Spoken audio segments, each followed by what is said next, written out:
Donc salut à tous, aujourd'hui on se retrouve sur ma Husqvarna 325 RX pour changer le petit clapet que vous voyez là. Donc c'est le papillon de starter, enfin la commande de starter plutôt. Donc je décide de faire une petite vidéo rapide là-dessus, parce que je me suis dit que ça peut aider certaines personnes. Donc déjà on va commencer par la dépose du cache moteur, si j'ai les bonnes clés à laine bien sûr. Hop, voilà. Parce que je pensais pouvoir le remplacer comme ça, mais au final, non. Donc cette 325 RX de chez Husqvarna m'a tout simplement été donnée. C'est une machine qui m'a été donnée tout court.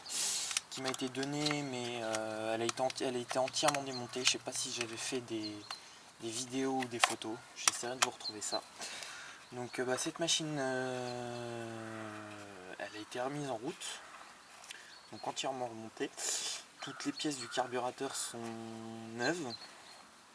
Donc quand je dis toutes les pièces carbu, tout simplement membrane, filtre, enfin crépine, les membranes, le pointeau, et normalement c'est tout. Crépine, pointeau, bougie, qui ont été remis à 0, enfin qui ont été remis à 9, plus nettoyage carbu, remplacement du filtre, remplacement de la bougie. Voilà, et puis maintenant ça tourne. Enfin ouais, tout simplement c'est qu'elle tourne. Tac. Normalement j'ai plus rien à démonter. Nickel. Normalement j'ai plus rien à démonter. Voilà. Hop. Et donc du coup cette machine, il me reste le câble d'accélérateur à changer. Parce qu'il est filoché. Donc on verra le temps qu'elle tiendra. Vous voyez, bon, elle est pas très propre, un peu grasse de partout, mais bon, ça tourne. J'ai le renvoi d'ongle à changer dessus parce que j'ai le roulement qui siffle. Je vous la mettrai pas en route aujourd'hui, mais je vous ferai une vidéo d'essai. J'ai le renvoi d'ongle et la tête à fil à changer.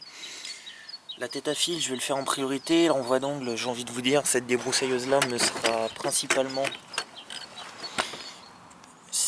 utile pour le remplacement, enfin pour quand elle sera exclusivement là pour du dépannage, c'est-à-dire qu'elle servira uniquement qu'à ça. Alors je vais essayer de vous montrer. Donc le papillon vient se mettre ici là sur la pièce là. Donc le système de starter. Donc là il était enclenché. Donc là ça sera plus simple, j'aurai tout de suite plus accès. Pour le remplacer, voilà, on va essayer de faire ça bien.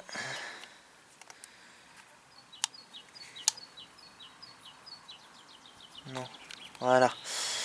Hop, on va y arriver. Hop, voilà. Hop, c'était tout simple. Tac, tac. Bon, on va remonter le cache. Bon, ça risque pas de se barrer. Voilà, donc dedans, si je vais vous montrer, le filtre à air. C'est tout simple. C'est une mousse de petits Briggs que j'ai découpé de façon à ce qu'elle puisse aller dessus, parce que tout simplement quand on a remis la machine en route, elle a bouffé son filtre à air. Et quand je le dis qu'elle l'a bouffé, c'est qu'elle l'a bouffé.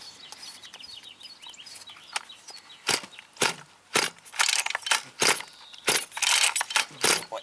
L'enfer est un peu coriace, mais elle comprime très très bien. Donc c'est l'avantage de cette machine, c'est qu'elle comprime vachement bien. Elle est vieille, elle fait 25 cm3. Donc pour une débroussailleuse, pour faire 2-3 bricoles et pour être exclusivement machine de dépannage, j'ai envie de vous dire, ça sera largement suffisant. Alors par contre pour remonter, bon, j'avoue, un jour peut-être, il faudrait que je lui fasse un bon gros nettoyage. C'est vachement dégueulasse. Mais bon, j'ai envie de vous dire, j'ai la R135 je crois, qui elle sert toute l'année. Sinon celle-là, voilà, je ferai peut-être une vidéo ou deux pour la faire tourner cette année, mais sinon voilà. Donc oui, je sais, j'utilise pas mal de marques de machines. J'ai pas vraiment de marque appropriée, mis à part Style pour tout ce qui est taille souffleur. Mais sinon, pour tout ce qui est débroussailleuse, je suis plus éco et Husqvarna. Pourquoi, je sais pas. Le reste chez Husqvarna, ça m'intéresse pas. Par les débroussailleuses. Donc, enfin, j'avais eu une Husqvarna avant. Cette année, je voulais repartir, parce que vu que Maiko a lâché, je voulais repartir sur une style FS90. Mais bon, c'est pareil, j'ai jamais connu vraiment les moteurs 4 mixtes. Donc bah du coup, c'est tout simple. j'ai pas pris de 4 mixtes. Je suis parti sur la 135R que vous avez vue en vidéo déjà, plus d'une fois, sans vous rendre compte, mais je vous ferai une vidéo pour en parler de celle-là. Donc je suis parti là-dessus. Voilà, c'est machine pour des parcs, pour parcs et domaines. Donc, quand je m'en sers chez des clients et tout ça, c'est largement pratique. Mais du coup, oui, j'ai pris la CRM 2015, c'est tout simplement pour pas avoir à prendre de débroussailleuse. J'ai pris ça parce que je catégorise ça pour coupe bordure, donc c'est largement pratique, c'est largement suffisant pour faire les bordures et chez moi et chez mes clients. Ce que j'aime bien sur cette 325RX, déjà c'est son guidon repliable. Bon, l'origine, elle n'est pas faite pour être repliée comme ça, mais là c'est moi tout simplement qui l'ai replié comme ça. Pour le rangement c'est plus simple. J'allais dire à l'époque non, je croyais qu'ils faisaient des boutons retour, mais au final non, ils font pas de boutons retour. Ouais non, le starter il s'en va pas. Enfin bon bref, donc, du coup par la suite j'aurai le câble à changer, mais pour l'instant c'est pas ma prioritoche, enfin ma priorité. Et donc du coup pourquoi je remplace la tête à fil là-dessus, je sais pas si je peux vous démonter du trépied.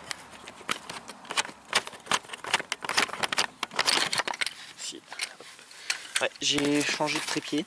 C'est en allant chez Arnaud, j'ai fait les encombrants à Rambouillet je crois.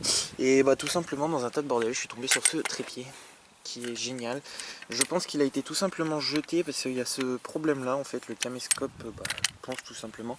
Donc il faudrait que je regarde si je peux bricoler quelque chose de façon à ce qu'il puisse être réglable, parce que du coup en fait je suis obligé de bidouiller pour que ça tienne en fait un certain angle. Et donc du coup je change cette tête à fil tout simplement, comme vous voyez les trous là, enfin je vais mettre une tête à fil, c'est tout simplement comme vous voyez les trous, voilà, ils sont bouffés, et bien comme il faut. Celui-là il n'y a plus d'œillet, il n'y a plus rien, celui-là il n'y a plus d'œillet, il n'y a plus rien. Je sais pas si vous entendez avec le vent. On entend très bien que le roulement est un peu cuit là-dedans.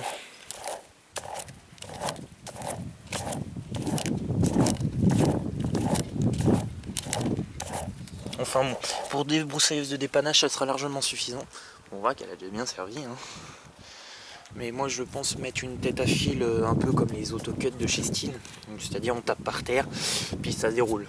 Comme ça je me fais pas chier parce que j'en avais marre avec les échos, c'était le truc que je regrettais.